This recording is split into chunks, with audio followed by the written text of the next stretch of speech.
Hi there, I'm Sipka, and this is the Apatros review. Now welcome back. Now welcome to part one of Masochist-O-Ween for 2022, which is where I review a bunch of horror films in true Masochist Halloween style. I've got a special lineup for Halloween this year, so keep an eye out for that. Anyway, so I'm going to be reviewing a bunch of horror films for the next few episodes, and in this one we review a film called Christina's House, which is a film that it was released in the year 2000, was directed by Gavin Worling, and written by Stuart Ellison and produced by Tracy Boyd. It stars Allison Lange, John Savage, Lawrence Stewart, Brad Howe, and Brendan Ferrer. Now, this was released in Australia on DVD through Flashback Entertainment, which was a budget label that existed from the early 2000s up until the mid-2010s, then disappeared when the bargain basement DVD market collapsed. My review print was on a multipack of theirs, which was affected by a weird authoring glitch that caused the frame rate to stutter about halfway through the film. This glitch was also present in other films on that same set and a number of other box sets from Flashback. So if you get one of these box sets and you watch them, and about halfway through the film, about like around the 45 minute mark, the frame rate begins to stutter. Now, this is a Canadian film, and this is what I refer to as a mixed delivery film, where you get a film that was theatrical in some parts of the world, but released direct-to-video or on television in other parts of the world. So for this one, it came out theatrically, I believe, in Singapore on the 28th of April 2000, then in Italy on the 2nd of June 2000. Then it had a TV premiere in Germany on the 1st of September 2000, and then in the United Kingdom it came out direct-to-video on the 12th of March 2001. I do not have any mention of when this was released in America or Australia, but I guess it would be around that time. Now, for the synopsis. 16-year-old Christina Tarling moves to a new house, along with her construction foreman father James and her younger brother Bobby. The house they move to is currently under renovation by a friendly but reclusive handyman named Howie Rhodes. Christina's mother is currently under supervision at a nearby mental institution, and the move was to make sure the family is close enough to visit her more easily. As they settle in, Christina begins to hear weird noises coming from upstairs in the attic at night, and random objects around the house begin to disappear. Also, several girls from Christina's high school go missing, their bodies later turning up dead in the vicinity nearby. As the town's creepy sheriff tries to investigate, Christina becomes the target of somebody who has a serious fixation on having her for himself, and who is perfectly willing to dispose of anyone who gets in his way. Now, the horror genre hit something of a slow spot in the 1990s, as the market for that decade was primarily focused on science fiction action films. Christina's House was a film that was made right on the edge of the 21st century, coming out at a point when post-millennial horror was truly just getting started. Now, to be honest, I didn't think much of Christina's House when I first saw it. Okay, it has a decent plot to it, even if it only reinforces classic slasher movie stereotypes, more on that later. And acting is convincing, coming from a cast that is either well-versed in this type of movie, or otherwise professionals' experience. This is one of Allison Lange's first films, and she shows off her solid acting skills here without any issues.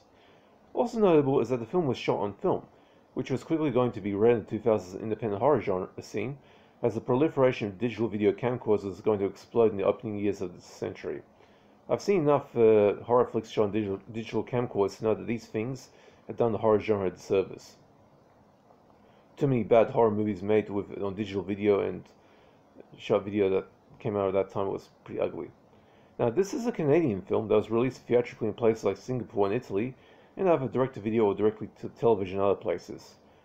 Director Gavin Worling handles the suspense of a reasonable competence, and the final revelation of the psycho killer's identity was not entirely predictable, but the issue I had with it was the character either masks condition to effectively to be realistic, or it just follows Hollywood movie psychology, which is just plain suspect. Hollywood never really had a good grasp on how to properly portray mentally ill people. The climax was interesting, to say the least.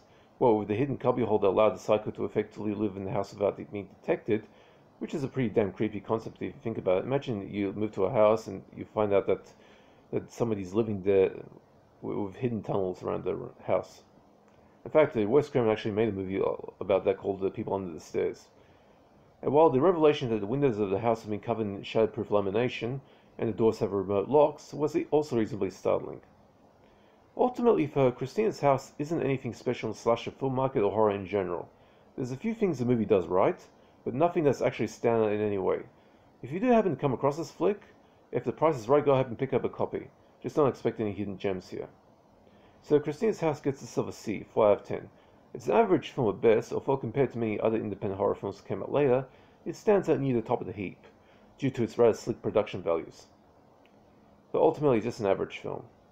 Now there's a little bit of blood in this film, but otherwise this wasn't focused on gore, more of a psychological take on a slasher film. As for nudity, well, here's a problem I had with the film. Even for Allison Lange, who was born in 1978, and this movie was shot like in 1999, was pushing 21 years of age when the movie was shot, her character here was 16, having her 17th birthday halfway through the movie. The character has her breasts exposed twice. First in the bathtub while she was still 16, brief glimpse of her left nipple just above the bathwater, and then on her 17th birthday when she sneaks up into the attic with her boyfriend to make out, where her left breast is exposed, right before her father shows up. Even though technically there's no, CP here, the fact the character itself is underage might give this a bit of a problematic discomfort in some viewers' minds. And many viewers who aren't aware of the actress's real age, remember she was like 21 at least when the movie was shot, might be disgusted by the boob peak. Personally, I already knew that Lange was at least a couple of years past legal age before I watched the film, but I didn't like that approach of depicting an underage character's sensitive area, in this case breasts, since you can bet your ass that somebody out there might use this in the wrong context or for some wrong-headed perversion. So, that's something I didn't like. Anyway, Christina's House was released in Australia through Flashback Entertainment in both a single disc and as part of their 10-film multipacks. There was a glitch that manifested throughout some of Flashback's multipacks of the frame rate stuttering when the film reaches the halfway point of runtime. In fact, quite a few of Flashback's 10-film multipacks that they released in the early to mid-2000s had that glitch. In fact, the Action 2 10-movie pack, the Horror 10-movie pack, and at least a couple others actually had that issue. So just be aware of it. Anyway. Now, I hope you guys enjoyed that. So, Christina's House gets a C, 4 out of 10. It's average film best. That's my dog barking in the background. Okay, I'll keep these Masochist-O-Ween specials coming up, and hope you guys enjoyed that. Now, if you have any questions, just hit me on the comment section. I'll be happy to answer. You guys stay safe and see ya.